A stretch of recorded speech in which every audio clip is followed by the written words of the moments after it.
कहते हैं अंधा गुरु बहरा चेला मांगे गुड़ देवे ढेला। पाकिस्तान और चीन की गुरु चेले का रिश्ता कुछ इसी तरीके का है। चीन ने अब पीओके की बलि देने की तैयारी कर ली है, या ये कहें शुरू कर दिया है बलि देना। अब चीन खुद चाह रहा है कि इस झंझट से निकले, तो वहीं पीओके में पाकिस्तान अब उतार रहा है पाकिस्तानी सेना। क्या यहाँ पर मामला कुछ गंभीर हो रहा है? इसके अलावा बहुत कुछ, आइए जानते हैं इन खबरों को विस्तार से। अभी हाल फिलहाल में ही इमरान खान ने अपने मालिक जिनपिंग को बड़ा वाला तोहफा दिया, और ये तोहफा था उसके 13 इंजीनियरों को ऊपर पहुंचाना। हालांकि जब भी चीन ये कोशिश करता है कि कैसे भारत को दबोचा जाए, तब चीन को ही बड़ी मुसीबत का सामना करना पड़ जाता है, खास करके पीओके वाले इलाके में। हाल अब ये हो गया है कि चीनी इंजीनियरों को या चीनी वर्कर को AK-47 पीठ में टांग कर काम करना पड़ रहा है। आपको बता दें, जैसे ही ये हादसा हुआ था इंजीनियर वाला, वैसे ही शाह महमूद कुरैशी चीन जाना चाहता था, लेकिन जिनपिंग ने उसे चीन आने से मना कर दिया। इससे बड़ी बेइज्जती और क्या हो सकती है? पाकिस्तान के खैबर पख्तूनख्वा में हुए आतंकी हमले में जो चीनी इंजीनियरों का हाल हुआ, उससे राष्ट्रपति शी जिनपिंग बहुत ज्यादा नाराज है। अच्छे और बुरे वक्त में साथ रहने की कस्में वादे खाने वाले इन दोनों देशों के संबंधों में काफी कड़वाहट आ गई है। हाल ये था कि बैठा हुआ था बाजवा मीटिंग में, ये कोशिश कर रहा था कि अब मैं ज्यादा पैसे मांगूंगा, पर उसी समय जिनपिंग का फोन आया और उसने ये कह दिया कि पाकिस्तान को अब धांसू डैम बनाने की परियोजना को कैंसिल कर देना है। आपको बता दें, चीन बहुत सारा फंड देता है पाकिस्तानी सेना को, और ये फंड देता है खास तौर पर अलग से कि चीनी नागरिकों की और चीनी इंजीनियरों की, वर्कर्स की सुरक्षा हो। लेकिन फंड मिलने के बाद भी उनकी सुरक्षा हो नहीं पा रही है पाकिस्तान के अंदर, जिसकी वजह से जिनपिंग ने सीधे अपने लोगों की सुरक्षा के नाम पर पाकिस्तान को जो फंड दिया है उसे बंद कर दिया। जिसके बाद प्रधानमंत्री इमरान खान ने चीन को मनाने के लिए विदेश मंत्री शाह महमूद कुरैशी को भेजना चाहा। पहली बार में तो उसे मना ही कर दिया गया और खाली हाथ लौटा दिया गया। उसके बाद इमरान खान ने खुफिया एजेंसी ISI के chief lieutenant general Faiz Hamid को भेजने का फैसला किया। अब 23 और 24 जुलाई को किसी तरीके से मान मनौवल कर लिया है पाकिस्तान ने, जिसके बाद कुरैशी जाएगा चीन। ये तो पक्का है कि वहाँ जूते ही पड़ेंगे। वैसे आपको हंसी आएगी, जब ये ऐलान किया गया तो पाकिस्तान ने क्या कहा? पाकिस्तान ने ये कहा कि हम हाई क्वालिटी के डेवलपमेंट में एक दूसरे का मदद करेंगे, कोविड के टीकों की बात करेंगे, आतंकवाद के रोकथाम की बात करेंगे, ऐसी बातें करेंगे हम। जब ये घटना हुई थी तब बड़े आराम से पाकिस्तान ने ये कह दिया था कि इसमें तो भारत की एजेंसी रोका हाथ है, लेकिन ये चाल भी काम नहीं आई। जिनपिंग का गुस्सा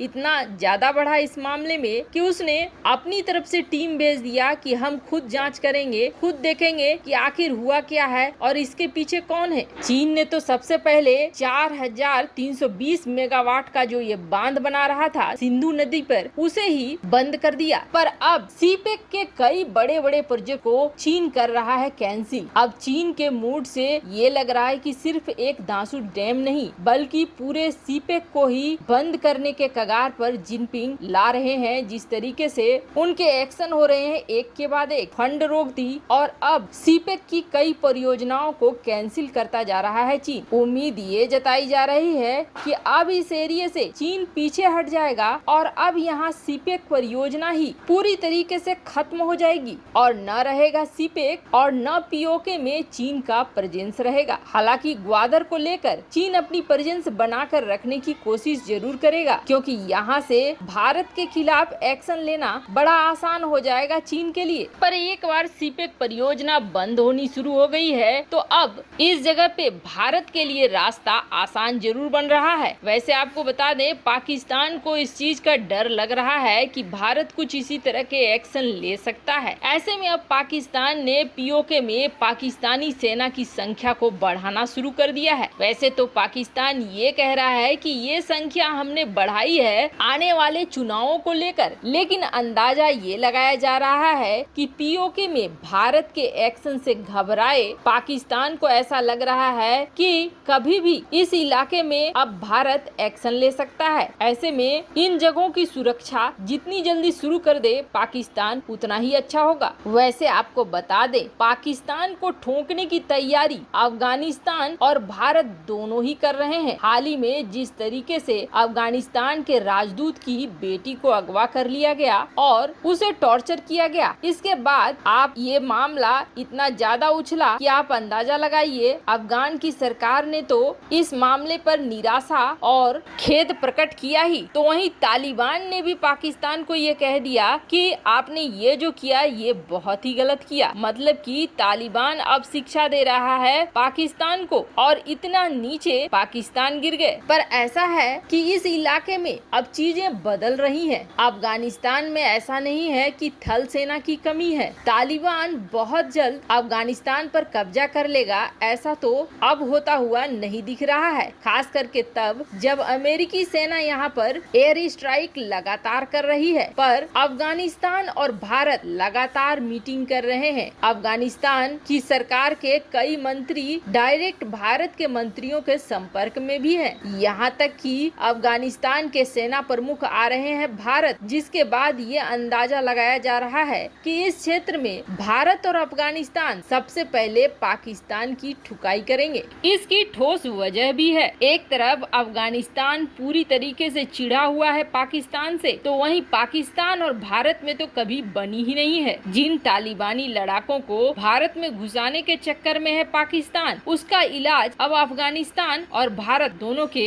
तरफ से होने जा रहा है। इसका सबसे बड़ा प्रमाण है ये मीटिंग, दोनों विदेश मंत्रियों की मीटिंग हुई, जिस मीटिंग में ये कहा गया कि अफगानिस्तान दरअसल बहुत बड़ा एक्शन लेने वाला है तालिबान के ऊपर भी और पाकिस्तान के ऊपर भी। इसलिए इस इलाके में अफगानिस्तान के जितने भी पार्टनर है उससे उसकी सरकार बातचीत कर रही है ताकि आपस में सहयोग बनाया जा सके और इतने बड़े एक्शन के बाद कोई परिस्थिति अगर बिगड़ती है तो संभालने के लिए दोस्त आ सके। इस खबर के बाद से ही पाकिस्तान में रोना चालू हो गया है और उनका तो ये कहना है कि भारत अपनी फौज भी उतार रहा है। जो पाकिस्तान हंस रहा था भारत के ऊपर, अब खुद उसके लिए सबसे बड़ी समस्या मुंह खोलकर खड़ी हो रही है। वैसे आपको क्या लगता है, क्या अब पीओके हासिल करना भारत के लिए आसान रह जाएगा? कमेंट कर अपनी राय जरूर बताएं। जल्द मिलते हैं अगले वीडियो में नई खबर के साथ।